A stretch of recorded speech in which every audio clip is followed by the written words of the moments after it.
Do you think this fight is being overhyped? As a sporting event, obviously, because it's not going to be competitive.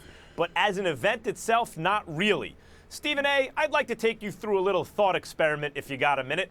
You know, Take your time. This is, by the way, something I do to prove to people. This is something I do to prove to people that boxing, but in this case it could be MMA, combat sports, is actually their favorite sport, whether they know it or not. If you come to an intersection, a street corner, and on one corner the guy's playing pickup basketball, on the other they're playing football, on the third someone's putting a golf ball, and on the fourth corner there's a fight, where's the crowd? Around the fight, right? Boxing and MMA is intrinsically more compelling than other sports. It's not a metaphor for something. Nothing represents anything. It's literal. One guy separates the other guy from his will. He imposes his will on him, knocks him down. Other guy can't get up. He's separated the other guy from his own will. It's a literal manifestation of what all other sports simply represent. It's more interesting. So then the question becomes, why don't more people follow boxing, for example? And that answer is also pretty straightforward. If on one corner I redid the experiment and it's LeBron and KD going at it, and on the other corner J.J. Watt's trying to get at Tom Brady and Tiger Woods is putting a golf ball, and then two no-names are fighting, well, now still you get some crowd around the fight. That's how good fighting is. But now it's a little different. In other words, when you don't know the characters involved in sports, which is how we sell this stuff, which is the way human beings understand the world, storytelling, if you don't know the characters, you're not invested in them, you don't know the obstacles, you don't know what they're up against, you're not as interested. So what we have here is a boxer, Floyd Mayweather, and no one else is as famous in his sport as he is. Pacquiao was the other guy, and he beat him already. And then we have McGregor, same thing. There's no other name in MMA as big as McGregor. And so, and they're around the same size. So in the absence of each having an opponent in their own sport, people who love fighting for the reasons I just said and need characters that they know are invested in want to see these two fight each other. That's what's going on here. So as an event, it's understandable along those lines. But as a sporting event, because it's going to take place in the ring, McGregor's got no shot. The answer is it's not being overhyped as an event, just as a sporting event. Well, I appreciate you taking both sides of that, Max Kellerman. I will tell you, unlike you, see, I will defer to your level of expertise because this is pugilism here. As much as I am a fan, I defer to an expert. Take notes and learn how to do that yourself. You should learn. So listen up. I'm only deferring. I'm only going to say what I got to say, but I'm deferring. Here's what I suspect. I think this fight will live up to the hype because of McGregor.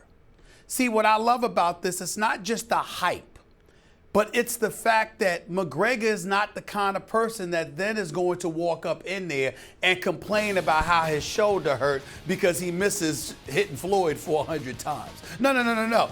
I don't care if McGregor has to end up cheating, trying to hit him with elbows or something. I don't care that it's a boxing match. You can't convince me that some form of UFC tactics are not going to find a way to infiltrate the proceedings. I don't believe it for 1 second. I believe something like that is going to happen.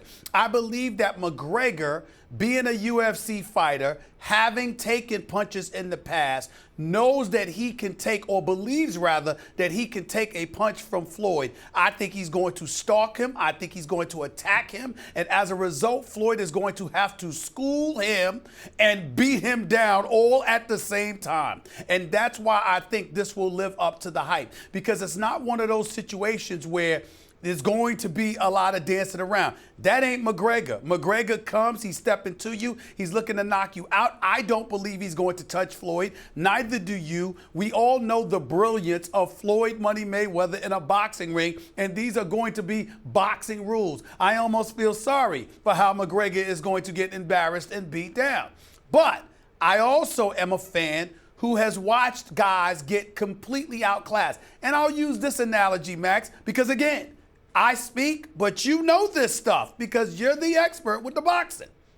You remember Iran Barkley and how outclassed he was by Tommy the Hitman Hearns? And then all of a sudden, what? You understand? And Hitman, the Hitman, who I love dearly, went tumbling down.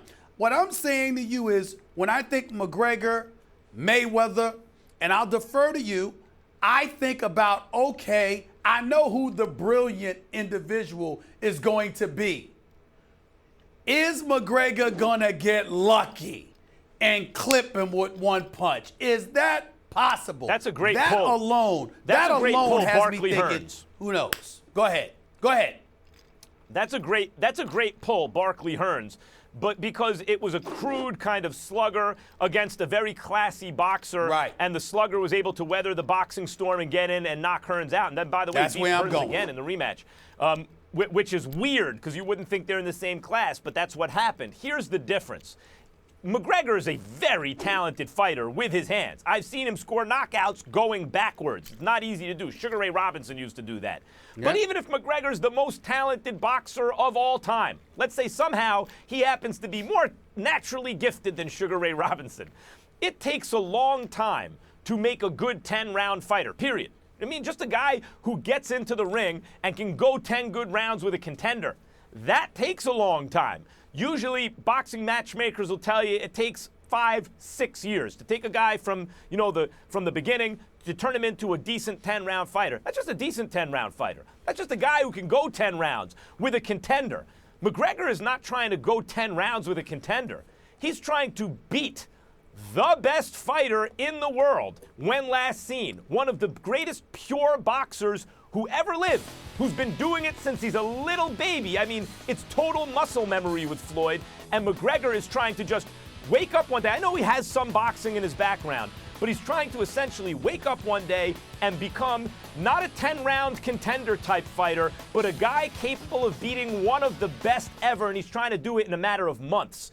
I don't care how talented he is. Even Iran Barkley, been boxing all his life. You don't just roll out of bed, pick it up, and beat a really good fighter, let alone Floyd.